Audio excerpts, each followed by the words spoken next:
Welcome back, everyone. This very well may be the first AK ever chambered in this caliber. Let's go ahead. Let's talk about this, huh? So I've been gone for a little while, had a few strikes and everything, couldn't post for a little while. You know how that goes, especially here on YouTube. Not a big deal. We're back, and I've teased this gun already.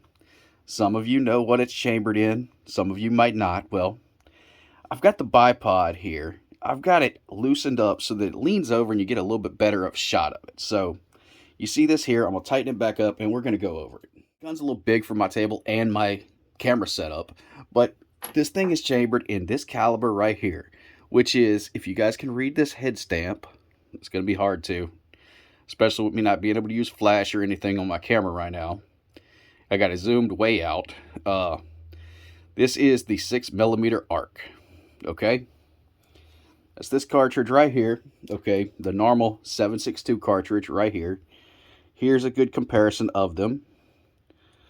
We'll line them up. You see, they're about the same case size. And that's actually what this is, okay? It's very similar to the 7.62. The only real difference is it doesn't have the taper down the sides. But it's pretty much a 7.62 case, neck down to 6mm. It's exactly 6.5 Grendel neck down to 6mm. First of all, I've got to answer the why. Why would I want to build a 6mm AK? And it's really simple. I want to do a little bit more long range shooting, get into the long range stuff.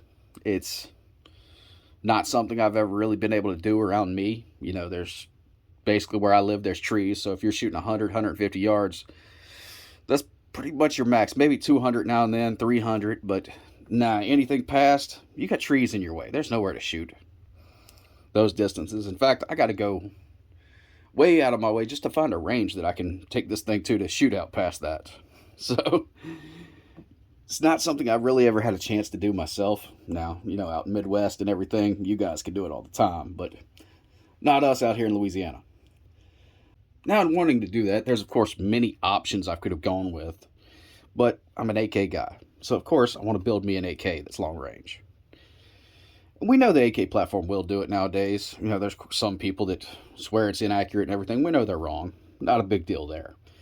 But I figured I would build it in a different caliber altogether from what everyone else is doing. And well, 6mm just seemed like a good pick. Okay, it's the same case, pretty much, not exactly, but the same case as the 7.62. So it makes a lot of the internal stuff simpler. And looking at the ballistics, I kind of like the 6mm arc ballistics, and it's a cool cartridge all the way around, so there's one to go with. Now, I will tell you guys the hardest part of this whole build was finding someone to machine me a barrel, but nonetheless, we'll get into that in a minute. This gun started its life out as a Womb 1 parts kit, pretty much, okay? And I have a video on my channel going over that particular parts kit when I got it, quite a while back at this point. But nonetheless, it started itself as a Womb 1. And what that is, that's a Romanian AK made for the commercial market in the US pretty much. So it was a way to skirt around the whole assault weapons ban. So you didn't have a pistol grip on it. You had a full stock that connected to the grip. You didn't have all the evil features and stuff, kind of thing. I actually think the Womb 1 came out a little bit before then, but nonetheless, it was semi-auto only, AK. It's all it had ever been, and nonetheless, some parts kits came into the US recently because the Womb 1s didn't really sell that good, so they cut them up, sent them over here as parts kits. I got one, and here we are. Mostly Romanian parts. The barrel was machined from a Tikka T3 barrel, chambered in 6mm arc, all stainless. And I'm going to keep it all stainless. I like it, actually. I wouldn't do that if it was a battle rifle or anything like that. Shit hit the fan gun. I would rather have cold hammer forged, chrome line, all that stuff. But because we're wanting to make this more of a long range gun and everything, the stainless steel works out pretty well. Okay, we got an RS regulate mount on the back, of course. Let's see if I can flip this thing and show you guys. But RS regulate mount. Now the scope, on the other hand, this one, it's on the cheaper side. It's Discovery Optics. Basically, they sell them off of Amazon. You know, would kind of be nervous about that, but I read a bunch of reviews on it, saw some videos, and I tend to like what I saw as far as an entry level long range scope. Now this thing is 5 by 30, 5 to 30, sorry, by 60. So it's a big old scope, 35 millimeter rings, 34, 35, whatever it is, but it's a big old scope for the gun. It's more than I'll ever need, but I wasn't sure what I would exactly need getting out because, yeah, I've never had a scope this big, and my eyesight's starting to suffer nowadays. So I wanted to definitely get something bigger than I would ever need to be able to deal with that. And I'll probably do another review on the scope after I've taken it out and gone through it pretty good. So far, I like it. We will find out in the future after I torture it a little bit, but so far I sighted the gun in and actually beat the hell out of the scope with my hand, just seeing if I would lose zero, and I didn't. I took it off the gun, you know, the RS regulate mount. I'll basically show you guys. But basically, you unhook it from the back, and don't want to slide right now. There we are. The whole thing comes off the mount and all. We'll just leave it off for now. Get it out of the way. But nonetheless, it's held zero when I put it back on and everything, no problem.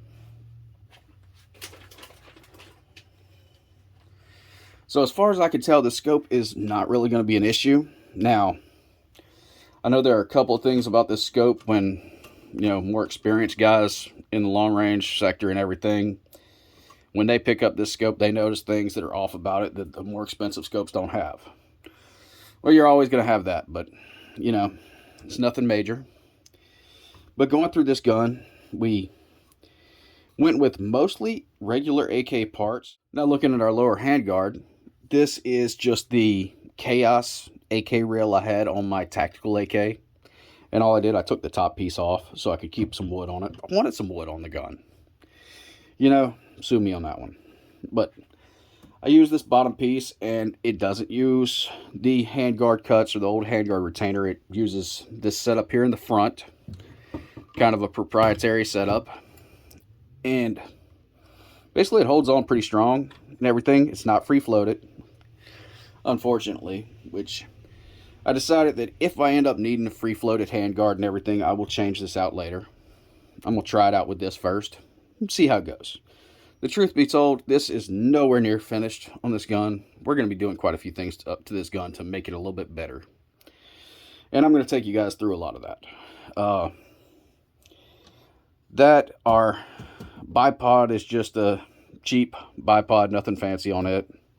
Just found a cheap one, bought it, and threw it on here. It seems to be holding up pretty good. We'll see. Worst case scenario, it doesn't, and I have to change it out. All right, pick this baby back up, and we'll look at our gas block. Okay, let's see if I can move this thing over. Our gas block is the Rifle Dynamics tunable gas block, okay? This is their market version, what have you, the cheaper version.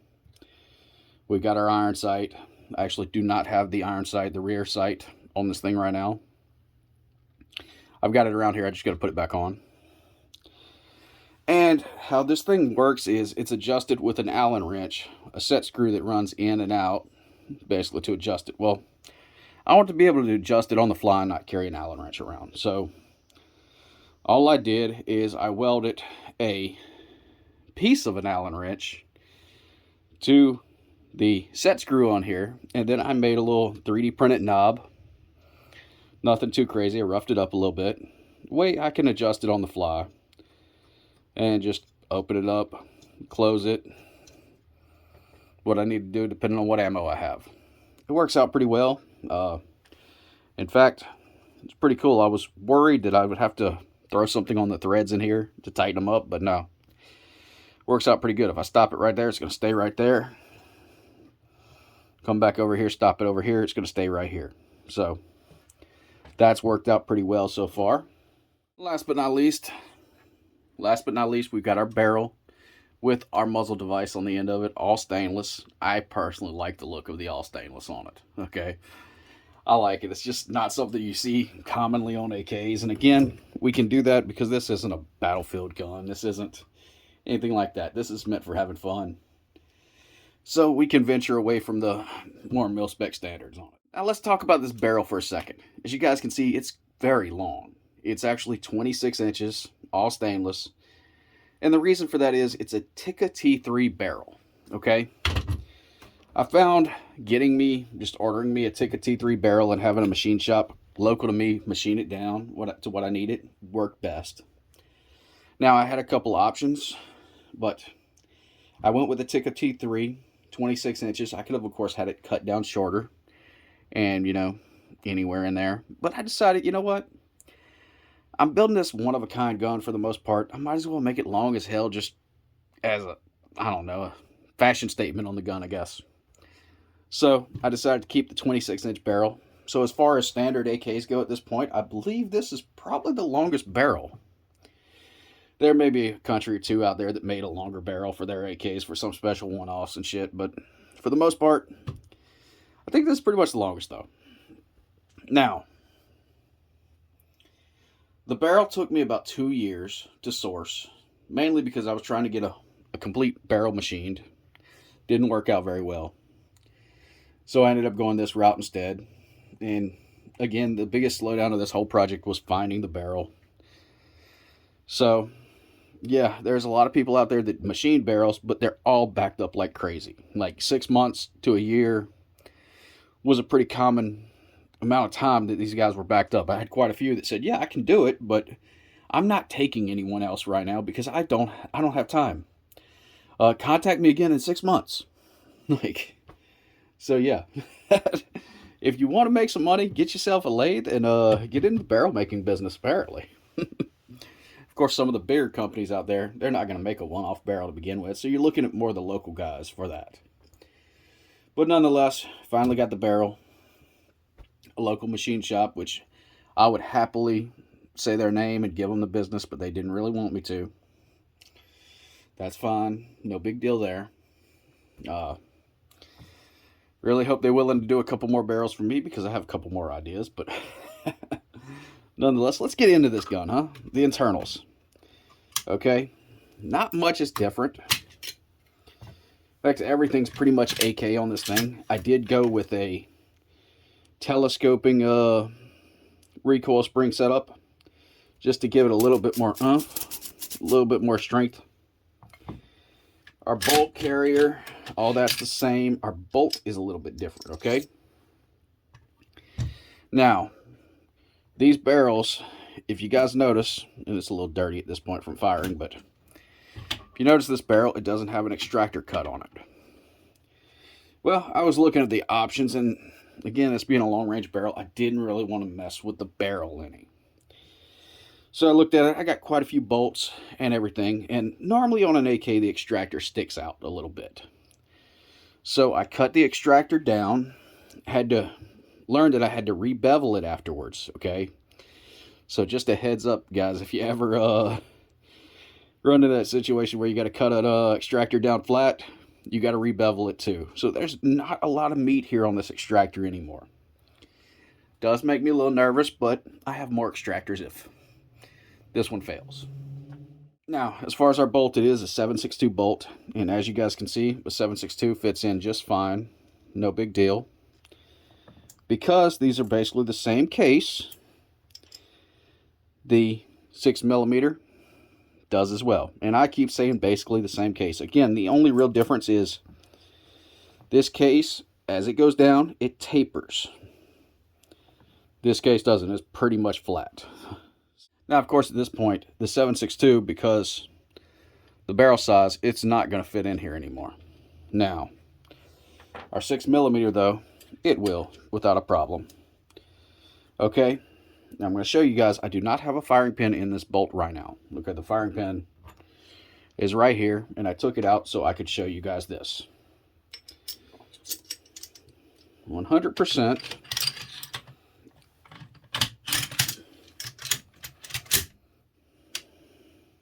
No recoil spring, so it's backing up, but our bolt closes perfectly,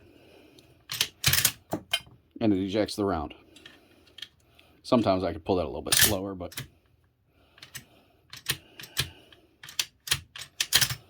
There we are. You see it. And our ejector's going to eject out. Round count goes on this thing. I've actually lost count so far, but as you guys can see, all this brass here, it's been fired at least twice. Some of it's been fired once, but most everything's been fired twice. This is my test round, okay? It doesn't have a primer in it, doesn't have powder. That's what I set all my reloading gauges with. So that's what that is. Yeah.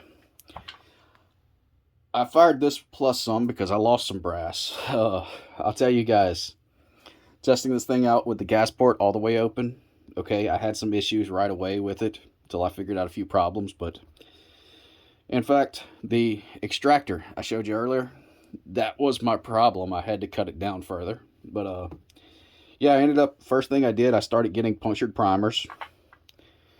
Figured out what the problem was there. It was head spacing with the extractor in, but once you took the extractor out, it seemed to have the same head space. Don't know how that worked, but once I took the extractor out and head spaced it from there, and made everything a little bit tighter. You know, had to pop my barrel pin out, push my barrel, all that good stuff. Get it all right. Once I got those issues, the head spacing down perfect, you know, a little tight, but not too tight. And what the extractor was doing, it was leaving just a little gap here, which just enough to cause kind of an overpressure scenario where the primer got punctured. I also, if you notice on the back here, I had to cut down a little bit on the firing pin. It's not a perfect cut, but don't cut the front, cut the back down for size. So this firing pin is a little bit shorter if we find another firing pin. Line them up, it is a little bit shorter, not by much, but it's a little bit shorter than most AK firing pins. But once we got those problems worked out, again, they were simple problems, just had to fire to figure them out. We've got everything pretty much working perfect now. The brass comes out pretty much perfect. No real damage. I see no problem with getting multiple uses out of this.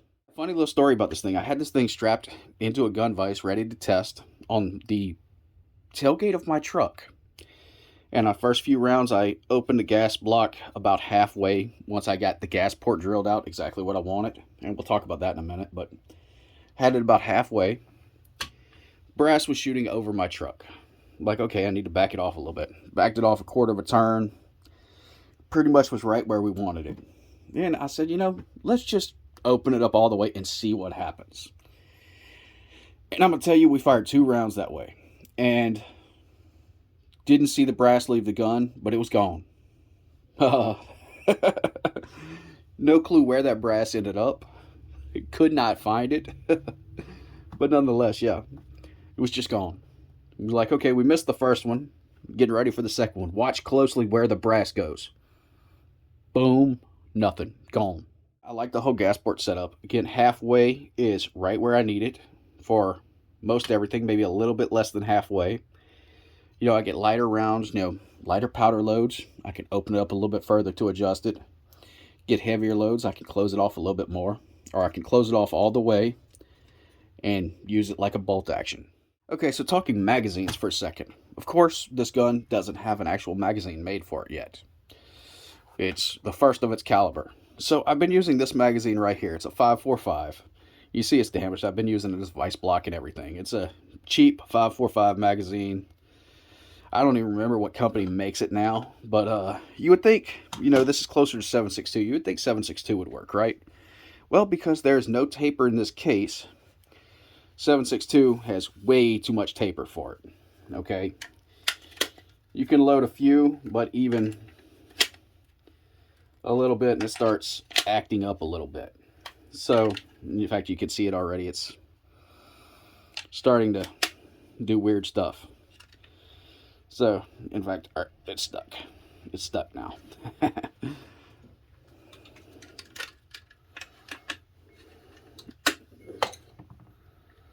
The 7.62, definitely not the way to go. I tried, I was thinking, you know, 5.56 doesn't have as much of a taper as 7.62 or 5.45. 5.56 might be a better option. And I have some 5.56 mags. The follower in that is wrong. So it does not work at all. The 5.45 It's still got too much taper to it, but the follower works just right, okay? We drop our rounds in, and I, of course, had to modify this and cut the opening wider and everything to make it work. But this thing seems to work out pretty well. We're going to magazine installed, and this isn't going to work because I'm not going to close it all the way. Again, I don't have a firing pin, but I'm still not going to close it all the way, but it actually worked out pretty well. There, the round goes. Again, don't have a recoil spring in here or anything, so it's kind of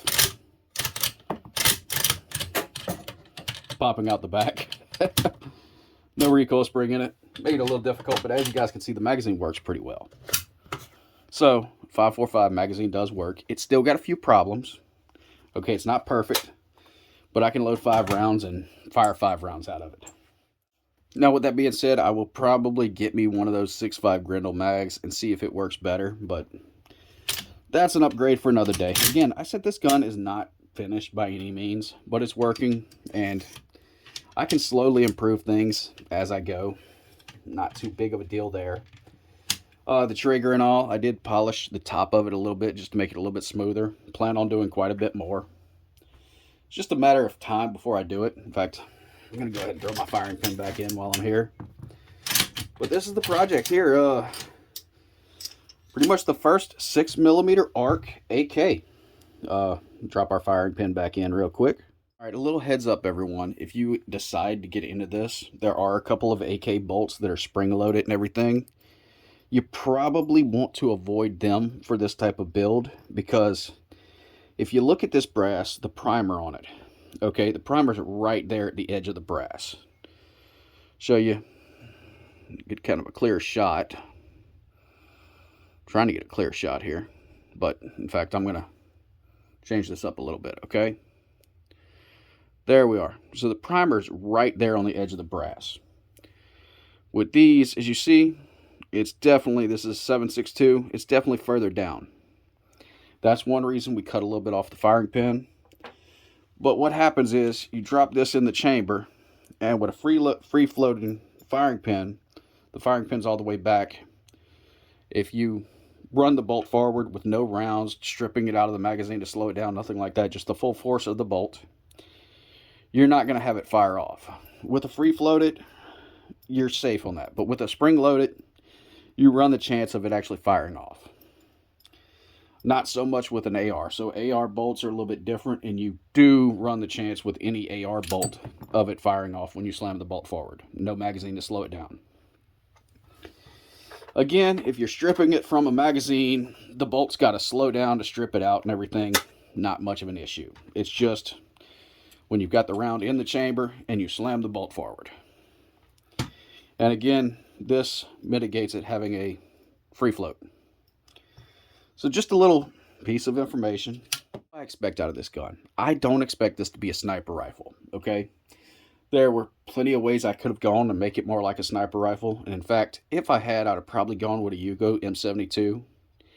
The bigger, thicker RPK style barrel would have lended itself better to all that. But I wanted more lighter in, more of a DMR style.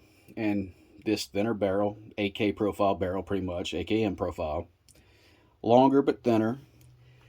I think it's going to do exactly what I want. Again, don't think it's going to be sniper accurate or anything, but DMR accurate. Getting 1,000, maybe 1,100 yards. I think I can pull that off with this. We're going to find out. It's going to be a little while because, again, there's no range close to me that I can do that with. But I'll be able to get out to one, hopefully here in the next couple months, be able to test it out. Right now, I'm stuck at 200, 300 yards at the most. But it'll be good practice either way. I'm going to get a full field report showing you guys the accuracy of this thing, what we have to do to it and everything from there. Again, there's going to be quite a few upgrades. The trigger I'm going to work on some more, get it a little bit smoother. I'm going to do quite a few things. If you notice, I haven't pinned this down at all. The gas block doesn't pin down. Again, I usually wouldn't want a gas block that wasn't pinned. But with this build, I'm not that worried about it. It's not going to matter. And I actually so far like this gas block quite a bit. Gas port size, I never talked about that. Just want to go over. I went with 1/16 hole. Straight vertical hole, 1/16. Works out perfect for this gas block. Glad it does, because I didn't have much drill bits thinner than that. So yeah, this is the gun anyway. 6mm AK, the first one. I'm happy with it so far, and I think it might just be my new favorite AK. It's definitely my most expensive one to shoot, but it's going to be my favorite. Thanks for watching, everyone. If you got any questions, I'll answer them. No problem. See you next time.